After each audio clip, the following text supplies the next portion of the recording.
লোকসভায় পাশ হলো খাদ্য সুরক্ষা বিল। কংগ্রেসকে খোঁচা দিলেও শেষ পর্যন্ত বিলে সায় দিল বিজেপিও। এবার বিল পেশ করা হবে রাজ্যসভায়, সেখানে পাশ হলেই আইনে পরিণত হবে খাদ্য সুরক্ষা বিল। সোমবার সংসদে খাদ্য সুরক্ষা বিল নিয়ে দিনভর টান বিতর্ক হয়। সরকারের পক্ষ থেকে সুর বেঁধে দেন খোদ সোনিয়া গান্ধী নিজেই। লোকসভায় খুব একটা বলতে দেখা না গেলেও এদিন বক্তব্য পেশ করতে উঠে সোনিয়া বুঝিয়ে দেন যে কোনো প্রকারে খাদ্য সুরক্ষা আইন প্রণয়ন করতে প্রতিজ্ঞাবদ্ধ তিনি। খাদ্য সুরক্ষা আইন প্রণয়নের প্রশ্নে কংগ্রেস একে একে পাশে পায় মায়াবতী, নীতিশ কুমার, লালু প্রসাদ যাদব, এমনকি এনডিএ শরিক শিবসেনাকেও। বিল পাশের রাস্তা প্রশস্ত হয়ে যায়। খাদ্য সুরক্ষা বিলকে কংগ্রেস ভোট টানার হাতিয়ার হিসেবে ব্যবহার করছে বলে খোঁচা দেয় বিজেপি। আপত্তি থাকলেও রাজনৈতিক বাধ্যবাধকতার কারণে শেষ পর্যন্ত বিলকে সমর্থন করে বিজেপি। বিভিন্ন রাজ্যের মুখ্যমন্ত্রীদের সঙ্গে আলোচনা করার পর খাদ্য সুরক্ষা বিল পাশের প্রস্তাব দেন মুলায়ম সিংহ যাদব। বিতর্কের পর খাদ্য সুরক্ষা বিলে আনা তৃণমূল ও বামেদের সংশোধনী খারিজ হয়ে যায়। শেষ পর্যন্ত লোকসভায় পাশ হয়ে যায় খাদ্য সুরক্ষা বিল। প্রধানমন্ত্রী বলেন, জনগণের স্বার্থে আরও একটি বিল পাশ করল কেন্দ্র। খাদ্য সুরক্ষা বিল নিয়ে সরকারের অন্দরমহল থেকেও বারবার বিরোধিতার স্বর উঠেছে। ভোট টানার লক্ষ্যেই কেন্দ্র খাদ্য সুরক্ষা আইন প্রণয়ন করতে চাইছে বলে অভিযোগ করেছে বিজেপি। কিন্তু শুরু থেকেই কোনো কিছুতে কান দিতে চাননি সোনিয়া গান্ধী। আসন্ন লোকসভা ভোটে খাদ্য সুরক্ষা আইনকেই যে কংগ্রেস বড় অস্ত্র করতে চাইছে তা স্পষ্ট হয়ে গিয়েছে। 100 দিনের কাজের প্রকল্প রূপায়ণ করে গত লোকসভা ভোটে যে ফায়দা তুলেছিল কংগ্রেস, এবার খাদ্য সুরক্ষা প্রকল্পকেও সেভাবেই ব্যবহার করতে চাইছেন সোনিয়া রাহুল। লোকসভায় বিজেপিকে নিজেদের দিকে টেনে বিল পাশ করিয়ে কংগ্রেস সেই পথে এক ধাপ এগোলেও শেষ পর্যন্ত এই আইন কংগ্রেসকে কতটা সাফল্য এনে দিতে পারবে তা নিয়ে কিন্তু কংগ্রেসের একটা অংশ সন্দিহান। কারণ 2009 সালে লোকসভা ভোটে যাওয়ার প্রায় 2 বছর আগে থেকে গোটা দেশে 100 দিন কাজের প্রকল্প শুরু করে দিয়েছিল কেন্দ্র। সেই প্রকল্পের সুফল পেয়েছিলেন গ্রামের মানুষ। কিন্তু খাদ্য সুরক্ষা আইন দ্রুত প্রণয়ন হলেও লোকসভা ভোটের আগে তা সারা দেশে রূপায়ণের জন্য 1 বছরও হাতে থাকবে না কেন্দ্রের।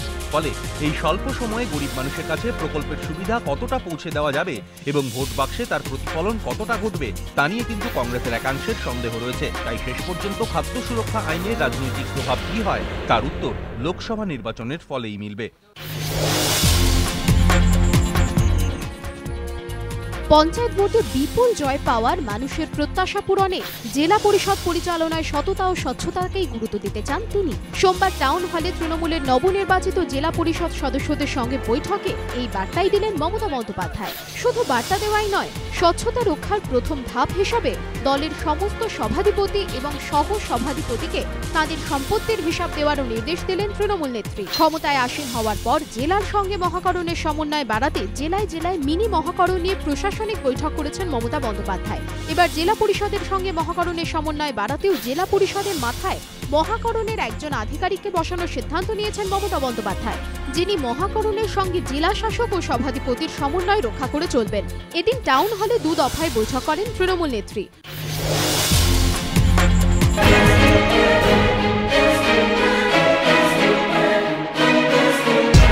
অ্যাশেজ জয়ের আনন্দে মাঠেই কেলেঙ্কারি কীর্তি, ঐতিহ্যশালী ওভালের পিচেই মূত্রত্যাগ।